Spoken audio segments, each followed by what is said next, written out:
Cześć, witajcie w kolejnym odcinku. Tym razem chciałem zająć się światłem błyskowym w makrofotografii. Temat jest generalnie dosyć trudny, bo błyskanie lampą ma wiele ograniczeń, przeszkadza obiektyw, cienie są nieładne, ale jest na to rozwiązanie. Dostałem ostatnio do testów urządzenie, które nazywa się Pope Shield i jest takim właśnie specjalnym dyfuzorem, który służy do robienia zdjęć makro. Dobra, bierzemy się w takim razie do otwierania opakowania. Dostałem tych elementów bardzo dużo. To jest właściwie pierwszy mój sponsorowany film, bo dostałem Pope Shielda tylko za koszt przesyłki, czyli 10 euro. No i dobra, bierzemy się dalej za odpakowywanie. Tych elementów w środku jest sporo, to jest kilka różnych dyfuzorów. Trochę przyspieszam film, bo to odpakowywanie jednak trwa, a cała zabawa znowu nie jest aż taka ciekawa z odkręcaniem folii. Opakowane jest porządnie, choć instrukcja obsługi, jak widzicie, jest raczej skromna. Są dwa adaptery. One są dedykowane do konkretnego obiektywu. Ja mam Sigmę 105, więc to są do Sigmy 105 adaptery. Do tych dwóch adapterów dostałem 6 różnych dyfuzorów. One różnią się rozmiarami. Tu wszystko przyspieszyłem, żeby to nie było aż takie nudne. Ale mamy tak, dyfuzor biały z pianką pod spodem, taką przezroczystą, on najbardziej rozprasza. Dyfuzor i służy do najmocniejszych lamp. Dyfuzor do słabszych lamp, taki półprzezroczysty, to jest pianka i taki plastikowy materiał i tylko biały plastik. Czyli co? Patrzę, czy to się da zapiąć faktycznie na moją Sigmę. No myślę, że tak, nie będzie z tym większego problemu. Jeden z adapterów jest magnetyczny, za chwilę pokażę, że jest dwuczęściowy i to jest fajne rozwiązanie, bo można przykręcić, nawet ja mam filtr założony UV na ten obiektyw i sobie przykręcam spokojnie do filtra, więc to jest naprawdę wygodne rozwiązanie, a sam adapter jest rozłączany. Widzicie, można go odpiąć i do niego dopiero przykręca się właściwy dyfuzor. No dobra, chwila zastanowienia, jak to ze sobą skręcić. W sumie nie wydaje się to szczególnie trudne. Mamy dwa otwory do przykręcania śrub na dyfuzorze, no i dwa otwory na samym tym adapterze, więc trzeba tylko do siebie to dobrze przyłożyć i można kręcić. Trochę jest to upierdliwe, bo śrubki są bardzo małe i bardzo krótkie i to w sumie utrudnia tą operację. Może jak już były magnesy, to warto by było, żeby ten dyfuzor trzymał się na magnesy zamiast na śruby, a to taki pomysł tylko dla autora. Dobra, jedna śrubka wkręcona, no i biorę się za wkręcanie drugiej i słuchajcie, spotka mnie tu za moment niespodzianka, a mianowicie coś nie pasują do siebie za bardzo te otwory. Ciągnę, przykładam, sprawdzam, no i brakuje paru milimetrów, niby niewiele, ale jednak no nie da się skręcić, więc jest tu jakiś ząg, czyli nie każdy dyfuzor pasuje do każdego typu adaptera i to trochę jest słabe. No to teraz zobaczcie od drugiej strony, jak przyłożę, tak żebyście mogli widzieć, no po prostu brakuje miejsca, więc tego dyfuzora nie mogę użyć z tym magnetycznym uchwytem. No to kolejna próba. Biorę do ręki dyfuzor biały, ten bez pianki. No i co? I ten dyfuzor, no ten będzie pasował. Jest spoko, ten się da przykręcić, więc zaraz go zacznę przykręcać i wreszcie będzie można porobić może jakieś zdjęcia, bo jak widzicie, proces przygotowania Pope Shielda no jest trochę jednak skomplikowany. Słuchajcie, te śrubki no przykręcam palcami, nie wiem czy widzicie, mam monetę i próbuję, ale rowek na tych śrubkach, taki do śrubokręta, jest tak wąski, że niestety monety się nie da włożyć. Ale dobra, założone, no tu pokazuję jeszcze raz, tak, moneta nie pasi, więc niemniej jednak udało się zmontować. Zakłada się to na obiektyw, po prostu tak. No i dobra, można obiektyw rzucić na aparat i popróbować robić zdjęcia.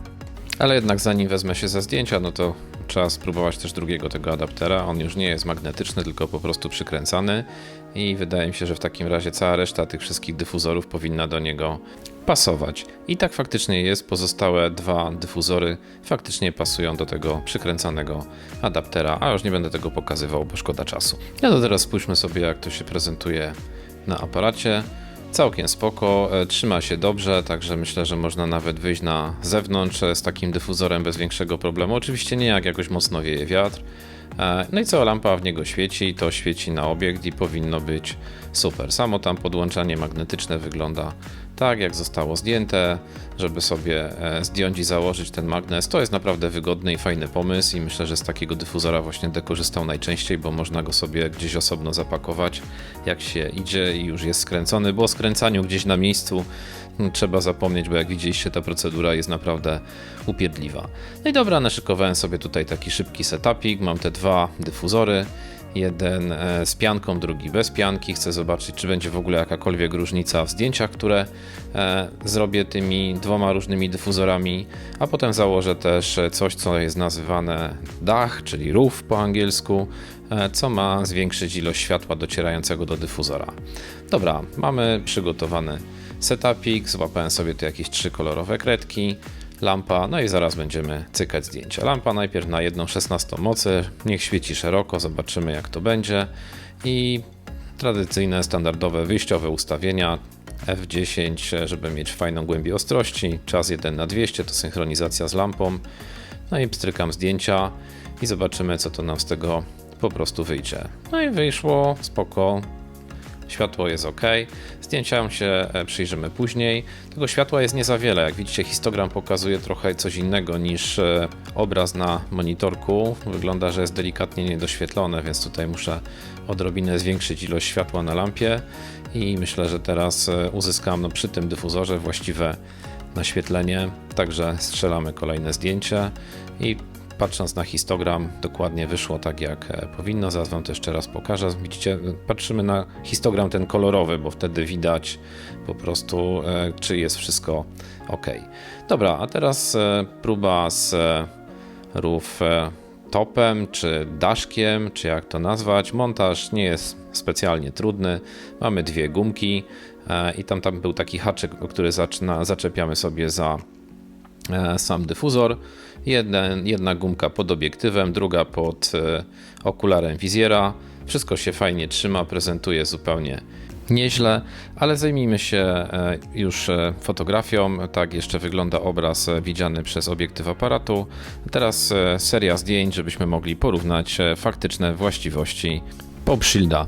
No światło jest naprawdę spoko, tak? Wygląda to bardzo dobrze, ale jak założymy rooftop, to światła jest bardzo dużo więcej. Przynajmniej 2 EV jest więcej. Tu specjalnie nie przyciemniłem zdjęcia, żeby to pokazać. Natomiast czy dyfuzor jest z pianką czy bez, ja nie widzę jakiejś specjalnej różnicy dla jakości zdjęć. Wyglądają bardzo podobnie. Oświetlone są naprawdę świetnie. Światło jest fajnie rozproszone, więc nie ma tutaj powodów do narzekań. No ale nie będziemy robić tylko zdjęć ołówku, popatrzmy też na coś innego. No taka słuchawka teoretycznie prosty obiekt, ale w sumie trudny do robienia zdjęć, bo jest lśniący. I tu jest właśnie siła, słuchajcie, Pop Shielda, bo światło jest genialnie rozproszone. W ogóle nie ma żadnego odblasku, nie ma żadnych cieni, które byłyby nieładne.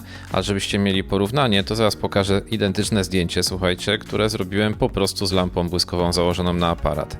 Cień jest ostry, brzydki, widać odbłysk flasza.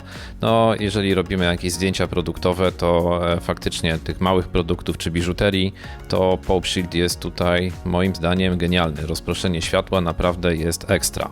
No ale oczywiście nie tylko produkty, też kwiaty wychodzą super. Zobaczcie jak ładnie jest oświetlone. Wszystko jest z każdej strony oświetlone, bo Pop Shield obejmuje tym dyfuzorem obiekt trochę dookoła, także mamy światło i z boku i z góry.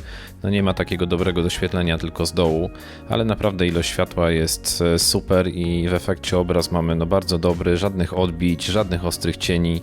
Bardzo mi się te zdjęcia podobają. No i kolejne wyzwanie, czyli takie powierzchnie silnie odbijające światło, czy wręcz niemalże lustrzane. I znowu jest bardzo dobrze, światło jest super rozproszone, nie ma żadnych ostrych odblasków, czy jakichś takich miejscowych przepaleń. To naprawdę jest spoko. Słuchajcie, nawet na takich trudnych kształtach, zobaczcie tutaj ten pierścień w starym aparacie do ustawiania przesłonu, on jest niemalże lustrzany, a mimo wszystko nie mamy odbicia, które by gdzieś było plamą po prostu przepalenia, więc super. Jeżeli weźmiemy sobie jakiś płaski obiekt na płaskiej powierzchni, no mamy tutaj złotówkę, to ona też wygląda naprawdę spoko. Oświetlona jest ekstra i to co mówiłem, odrobina cienia jest gdzieś tam od spodu, bo światło idzie głównie z góry i z boków, więc taki jest po prostu kierunek oświetlenia. Generalnie rośliny wyglądają bardzo dobrze. Tu gdzieś sobie podjechałem do łódzkiej palmiarni w poszukiwaniu jakichś kwiatków, ale za wiele nie było. Było tylko parę orchidei, które by miały jakikolwiek kolor, bo znalezienie czegoś kolorowego o tej porze roku jest ciężkie, w Polsce oczywiście, więc można zajrzeć do środka kwiatka. Tak jak mówiłem, oświetlenie idzie z góry i z boku, więc nie zawsze jest perfekcyjne i trzeba się do tego dobrze ustawić, ale znowu zobaczcie, jeżeli są liście, które są świeże, błyszczące, nie ma praktycznie odblasków, można zrobić naprawdę dobre zdjęcie. Może jest światło troszeczkę płaskie, ale z drugiej strony naprawdę wszystko to, co powinno być, widać idealnie i no naprawdę podoba mi się ten Pop Shield. Myślę, że będę Wam zdecydowanie polecał, choć rozwiązanie nie do końca jest super tanie. No ale o cenach pogadamy sobie na końcu. Chciałem jeszcze zobaczyć, czy da się dopiąć pierścień jakiś pośredni do tego obiektywu. No i słuchajcie, tak rozsądnie okazało się, że pasuje mi pierścień najdłuższy, on ma chyba 24 mm, ale tylko ten, więcej pierścieni już za bardzo naciąga całą tą strukturę. Za to zdjęcia, które wychodzą, są naprawdę ok, można fajne zbliżenie uzyskać. W takim dużym zbliżeniu jakość oświetlenia też jest bardzo dobra, jest delikatny cień, który daje nam trochę przestrzeni, ale całość jest oświetlona super, równomiernie z każdej strony, więc światło jest i przestrzenne jednocześnie i z drugiej strony bardzo dobrze rozproszone, bez żadnych odblasków. Tutaj złotówka też wygląda naprawdę spoko, nie ma żadnych przepaleń i to jest coś bardzo fajnego. Dobra, słuchajcie, pora na podsumowanie, no i parę słów o cenach.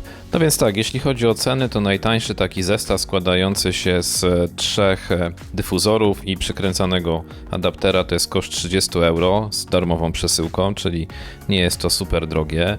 Jeżeli mamy magnetyczny uchwyt, to wtedy zestaw kosztuje 34 euro, a jeżeli chcielibyśmy jeszcze do tego ten daszek, a warto go mieć, to jest kolejne 34 euro. No i jeżeli tu weźmiemy sobie już tam 68 euro, no to na złotówki na dzień obecny to jest trochę ponad 300 zł, czyli kwota już całkiem niemała, ale z drugiej strony, jeżeli nie zdecydujecie się na daszek, to za 120-150 zł macie naprawdę fajne dyfuzory, które jak już tylko przebrniecie proces skręcania, pozwalają później strzelać naprawdę ekstra zdjęcia, doświetlić sobie lampą błyskową niemalże każdy obiekt, czy to kwiatek, mniejszy, większy, czy naprawdę małe obiekty. Zwłaszcza jeżeli nie stosujecie daszka, można założyć też więcej pierścieni pośrednich, więc uniwersalność tego rozwiązania jest duża i ogólnie polecam, bo naprawdę to, jak Pop Shield świeci, bardzo mi się podoba. Jeśli kogoś stać i chce wydać kasę na swoją pasję, to zdecydowanie zachęcam do zakupu. A w tym odcinku to wszystko. Dziękuję Wam za uwagę. Zachęcam jak zwykle do subskrybowania mojego kanału. Cześć i trzymajcie się.